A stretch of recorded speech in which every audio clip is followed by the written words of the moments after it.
Hello everyone, welcome back to another Howard Science video. This required practical is the specific heat capacity required practical, which you may do in chapter P2, you may do it in chapter P6. So, what is specific heat capacity? Well, this is a measure of the amount of energy required to raise the temperature of 1 kilogram of a material by 1 degree Celsius. Now, the material we're going to look at today is a piece of aluminium, and as you can see, it's a circular piece of aluminium with 2 holes. But in order to know the specific heat capacity, we need to measure 3 things. First of all, the amount of energy that is going into the material. Second thing is the mass of the material, which can be found using a scale or a balance. And the third component is the temperature change. What is the starting temperature and what is the final temperature at the end? So, first thing I'm going to do is measure the mass of the aluminium block by placing it onto the balance. It is important that you measure the mass using a balance to ensure that you know exactly what the mass is. Okay, so now we need to place in the heater and the thermometer. The heating element goes into the larger of the holes and the thermometer goes into the smaller of the holes. And inside the thermometer hole, I've placed a couple of drops of water, and that is to ensure that there is a good connection between the thermometer bulb at the end and the aluminium block to ensure that the temperature that we record is as accurate as possible. If there's any air inside, then air is a good insulator, and that's going to give a poor reading of the temperature change, and it's going to make it very inaccurate. Now, what about the energy? Well, there's 2 things you can do. The first thing you could do is connect your power supply to a joule meter. The joule meter will give an accurate interpretation of how much energy is going in there because it measures the energy directly. But at the Howard, we use a power supply and an ammeter and a voltmeter. What we're going to do is connect the heater to the power supply and form a series circuit. So I'm just going to connect those bits up as shown, and you can see it's a series circuit because there is a loop, and we're just going to check to make sure that the connection is good, and you can see that the current comes on, therefore we've got a complete circuit. Now, to measure the potential difference, we can measure it in 2 places. We can either measure it from the power supply, which is accurate but not as good as measuring it from across the heater as shown. So I'm just going to now connect the heater to the voltmeter, and this will measure the potential difference across the heating element, and I'm just going to switch that on, and as you can see I've got 2 values. Okay, so we're nearly ready to start. Obviously we need to measure the time, so we will be using a timer, and I will be measuring the temperature change every minute for 10 minutes.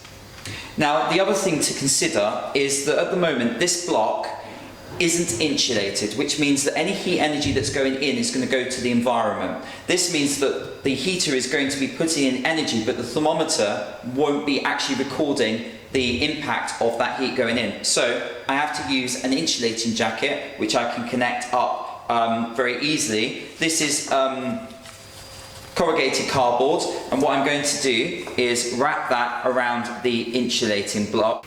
Okay, so the next job is to ensure that I get the starting temperature, which I'm going to do now. It's a little bit fiddly and a little bit difficult because the temperature today is quite on the low side because it's a cold day. So you may have to lift the thermometer up a little bit. And the starting temperature is 17 degrees Celsius. So next thing is to ensure that the timer and the power supply go on at the same time. So I'm going to switch them on now.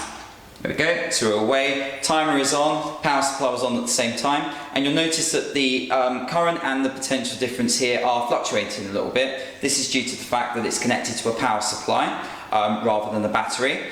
Couple of strategies. First of all, you could do a 3, 2, 1 read and accept the values as they are on that countdown, or every minute you could record down the potential difference in the current and then take an average. But I'm going to just record down a value after a 3, 2, 1 countdown to do the calculation. Now, the other thing is it's important that you get down to eye level to your thermometer about 5 seconds before you're due to get a temperature reading. This is important because you want to make sure that you're reading it correctly. If your partner is able to give you a 5, 4, 3, 2, 1 countdown, then that of course will increase the accuracy of the data, so you get it exactly on the time. So we are now at 17 degrees still. Now, the reason why we're still at 17 is because it takes a little bit of time for the heating element to get going and provide enough heat energy to the aluminium block in order to record a temperature change. So we do this every minute, up for 10 minutes. So we're ready to take our third measurement at 2 minutes. We've got one for time 0. So it's 5, 4, 3, 2, 1, and we've got a temperature increase there of 1 degree. It's now at 18, and we keep doing this up until 10 minutes. Okay, so you join us now. We're close to getting our last measurement at 10 minutes, and the temperature has increased quite steadily over the last 9 or so minutes. So squatting down to get it at eye level, and 5, 4, 3, 2, 1, and the final temperature is at 30 degrees Celsius. So started at 17, now worked up to 30 degrees Celsius. So the next stage of the practical component is to now process the results and analyze them. So in order to work out the specific heat capacity, the equation is energy, or change in energy, is equal to mass multiplied by the specific heat capacity multiplied by the change in temperature, which is normally represented as a triangle T, which stands for delta T, which is the temperature change. We need to rearrange that to make the specific heat capacity the subject. So that then becomes energy divided by mass multiplied by the change in temperature. So the change in temperature is 30 degrees Celsius. The mass of the aluminium block was 1.007 kilograms. And we now need to figure out how to work out the energy. So, as I said to you, we can't measure the energy directly because we're not using a joule meter, but we can measure it indirectly by making use of the following equation. If we multiply the potential difference, which is our voltage here, and our current, which is in amps here, if we multiply them two together, we can work out the power in watts. So what I need to do now is multiply the current and the potential difference. So the potential difference, as you can see, is flickering around, but I've averaged it out over the last 10 minutes as 6.60 volts, and the current I've averaged at 2.5 amps. So now that I have those two values, I can then multiply them together to find the power, which comes out at 16.5 watts.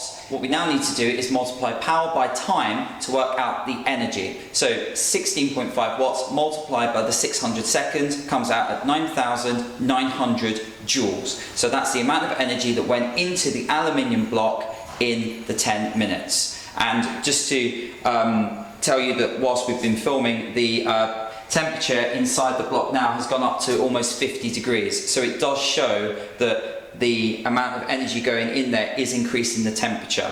But we're only going to worry about working out the specific heat capacity of the aluminium block using the data that we actually had some readings for. So now we've got the energy, which is 9,900 joules. We now need to divide that by the mass of the block in kilograms, which was 1.007 or 1.008, we're going to round up, kilograms. We now need to multiply that by the temperature change, which was 13 degrees Celsius, and that comes out at a value for the specific heat capacity of 755 joules per kilogram per degrees Celsius. Now, if you compare that to the value of what it should be, the value for the specific heat capacity of aluminium is actually 900 joules per kilogram per degree Celsius. So this practical, as you can see, even though we've tried to make it as accurate as possible, isn't quite accurate.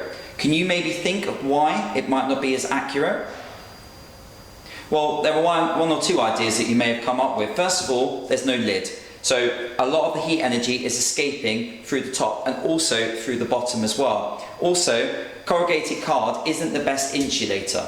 Maybe we could have used something like foam or bubble wrap, something that has a lot more trapped air. And the other thing as well is the fluctuating ammeter and voltmeter.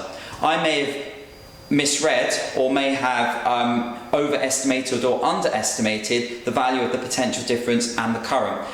Obviously, if I'm going to use lower values of what they should be, then the amount of power going in is going to be much smaller. But if I use higher values, then the amount of power going in is going to be even greater than it should be. So there are some inaccuracies with this practical, and these are what we call errors. So there is some error associated with this practical. These are the sort of things that examiners may ask you. The other key thing they can ask you is using a graph to work out the specific heat capacity using a gradient. Or they can do what we did, which is to work out the amount of energy and then rearrange the equation to make the specific heat capacity the subject. And that's an important skill that you'll need to learn how to do.